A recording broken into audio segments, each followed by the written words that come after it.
नमस्कार। आकाशवाणी जयपुर अजमेर से प्रस्तुत हैं प्रादेशिक समाचार।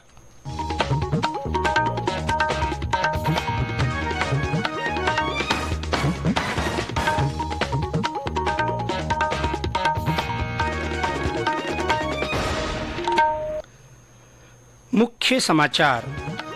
प्रदेश में विधानसभा चुनाव के लिए दूर दराज के दुर्गम क्षेत्रों में भी मतदान केंद्र बनाए जाएंगे। विश्व पशु स्वास्थ्य संगठन के एशिया और प्रशांत क्षेत्रीय आयोग का सम्मेलन आज से नई दिल्ली में। दीपोत्सव की श्रृंखला में आज गोवर्धन पूजा और अन्नकूट के आयोजन। और आईसीसी क्रिकेट विश्व कप में भारत ने नीदरलैंड्स को 160 रन से हराया।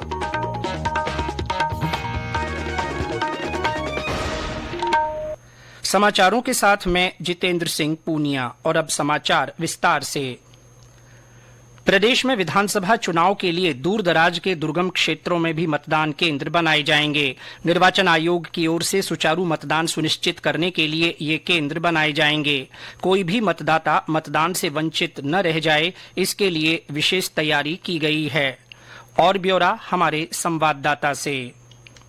सिरोही जिले के माउंट आबू हिल स्टेशन के पास 4,921 फीट की ऊंचाई पर स्थित शेर गांव के मतदाता इस चुनाव में पहली बार अपने ही गांव में मतदान कर पाएंगे। यहां 117 मतदाताओं के लिए मतदान केंद्र बनाया गया है। इसी प्रकार बाड़मेर जिले में अंतर्राष्ट्रीय सीमा के पास बाड़मेर का पार गांव में महज 35 मतदाताओं के लिए, वहीं इसी जिले के एक अन्य गांव मंझोली में 49 मतदाताओं के लिए पहली बार मतदान केंद्र बनाया जाएगा। इन गाँव के मतदाताओं को वोट डालने के लिए 5 किलोमीटर दूर जाना पड़ता था। इसके अलावा कुछ अन्य गांव भी हैं जहां 100 से कम मतदाताओं के लिए मतदान केंद्र बनाए गए हैं, ताकि मतदाताओं के लिए लोकतंत्र के उत्सव में भाग लेने की राह सहज और सुगम हो सके। जितेंद्र द्विवेदी, आकाशवाणी समाचार, बरनाला, सवाई माधोपुर। लोगों को मतदान के प्रति प्रेरित करने और अपने मत का उचित प्रयोग करने के लिए निर्वाचन विभाग लगातार प्रयास कर रहा है। विभाग की ओर से स्वीप गतिविधियों के तहत विभिन्न नवाचार किए जा रहे हैं। इसी कड़ी में झालावाड़ में निर्वाचन विभाग ने जिले के दिव्यांग मतदाताओं को प्रेरित करने के लिए केसरी लाल बैरवा को चुनाव आइकॉन बनाया है। श्री बैरवा दिव्यांगजनों के संगठन से जुड़े हुए हैं। वे सोशल मीडिया के माध्यम से ग्रामीण इलाकों में रहने वाले दिव्यांग मतदाताओं को मतदान करने की अपील कर रहे हैं। इधर विभिन्न विधानसभा क्षेत्रों में प्रत्याशियों का चुनाव प्रचार तेज हो गया है। कल दीपावली के अवसर पर सवाईमाधोपुर, करौली सहित अन्य जिलों में प्रत्याशियों ने घर घर जाकर जनसंपर्क किया। भीलवाड़ा में आज प्रमुख राजनीतिक दलों की ओर से दिवाली स्नेह मिलन समारोह रखा गया है। और अब चुनावी हलचल में सुनते हैं सवाईमाधोपुर जिले का सियासी हाल। सवाईमाधोपुर जिले में एक ओर जहां घोलाबी सर्दी ने दस्तक दे दी है, वहीं दूसरी ओर चुनावी सरगर्मी बढ़ती जा रही है। प्रत्याशी अपने समर्थकों के साथ जोर शोर से चुनाव प्रचार में जुटे हुए हैं। चुनावी बिसात पर नजर डालें तो जिले के सभी विधानसभा क्षेत्रों में प्रमुख राजनीतिक दलों कांग्रेस और भारतीय जनता पार्टी ने अपने पुराने दावेदारों पर ही भरोसा जताया है। अनुसूचित जनजाति के लिए आरक्षित बामनवास सीट से कांग्रेस की वर्तमान विधायक इंदिरा मीणा के सामने पूर्व सांसद कुंजीलाल मीणा के पुत्र और पिछले चुनाव में तीसरे स्थान पर रहे भाजपा के राजेंद्र मीणा दूसरी बार दमखम आजमाएंगे। अनुसूचित जाति के लिए आरक्षित खंडार सीट से बीजेपी के जितेंद्र गोठवाल का मुकाबला कांग्रेस के अशोक बैरवा से है। गंगापुर सिटी में भाजपा के मानसिंह गुर्जर और कांग्रेस के रामकेश मीणा लगातार तीसरी बार आमने सामने हैं। गंगापुर सिटी को जिला बनाने की उपलब्धि और ईआरसीपी को हथियार बनाकर रामकेश मीणा जीत की तिकड़ी बनाने की जुगत में लगे हुए हैं।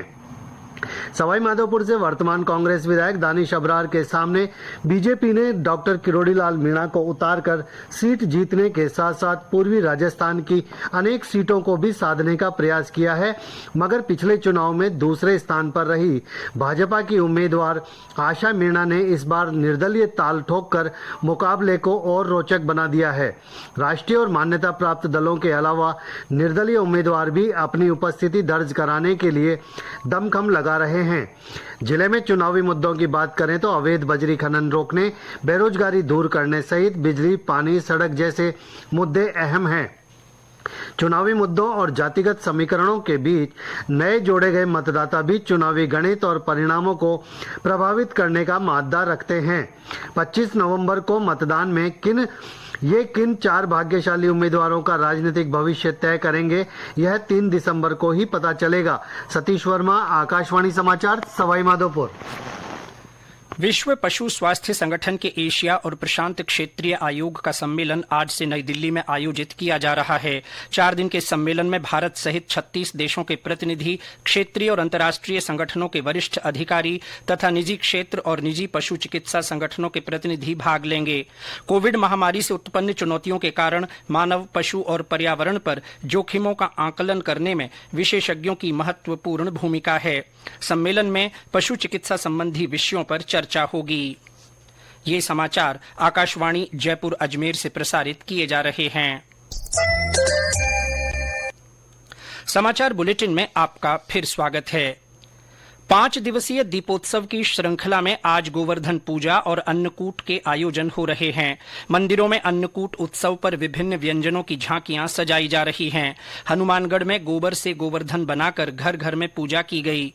राजसमंद के नाथद्वारा में श्रीनाथ जी मंदिर में अन्नकूट उत्सव मनाया जाएगा। इसमें भाग लेने के लिए राज्य के अलावा गुजरात, महाराष्ट्र और मध्य प्रदेश सहित कई राज्यों के श्रद्धालु पहुंच रहे हैं।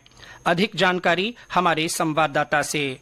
वल्लभ संप्रदाय की प्रधान पीठ श्रीनाथ जी मंदिर नाथद्वारा में आज अन्नकूट उत्सव मनाया जाएगा। इस अवसर पर गोवर्धन चौक में परंपरा अनुसार गोवर्धन पूजा का क्रम पूरा किया जाएगा। इसके बाद रात्रि को 12 बजे के करीब मुख्य मंदिर में अन्नकूट का भोग लगाया जाएगा। उसके बाद भील आदिवासी श्रद्धालु इस भोग को लूटकर अपने साथ लेकर जाएंगे। श्रीनाथ जी मंदिर में 350 सालों से यह परंपरा दीपावली के एक दिन बाद पूरी की जाती है, जहाँ ठाकुर जी के सम्मुख 56 भोग की सामग्री के अलावा भारी मात्रा में चावल का भोग लगाया जाता है।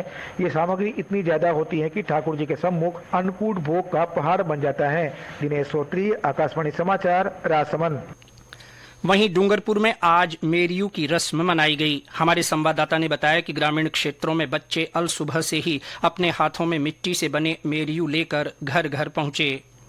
दिवाली के दूसरे दिन नववर्ष पर आज डूंगरपुर समेत पूरे वागड़ में मेरियू की परंपरा निभाई गई।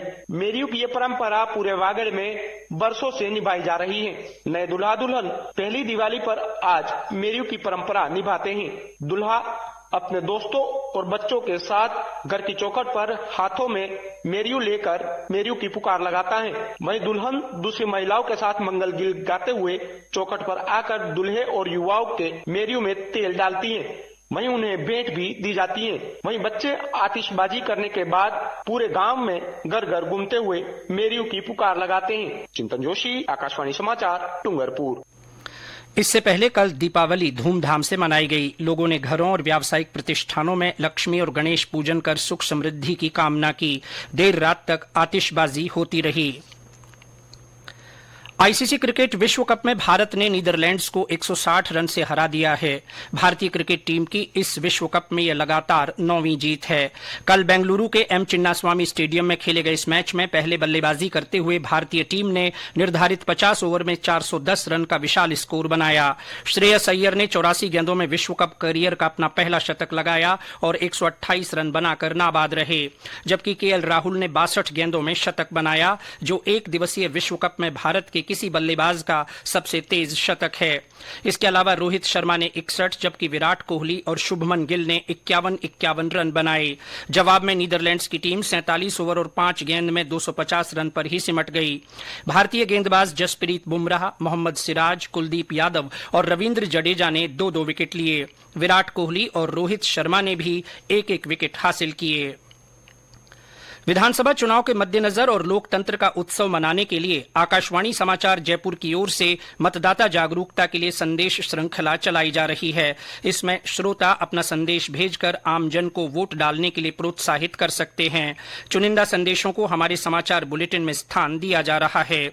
श्रोता अपने संदेश रिकॉर्ड कर या टाइप कर हमारे व्हाट्सएप नंबर 9414052368 पर भेज सकते हैं। और अंत में मुख्य समाचार एक बार फिर। प्रदेश में विधानसभा चुनाव के लिए दूरदराज के दुर्गम क्षेत्रों में भी मतदान केंद्र बनाए जाएंगे। विश्व पशु स्वास्थ्य संगठन के एशिया और प्रशांत क्षेत्रीय आयोग का सम्मेलन आज से नई दिल्ली में शुरू हो रहा है। दीपोत्सव की श्रृंखला में आज गोवर्धन पूजा और अन्नकूट के आयोजन हो रहे हैं। और आईसीसी क्रिकेट विश्व कप में भारत ने नीदरलैंड्स को 160 रन से हरा दिया है।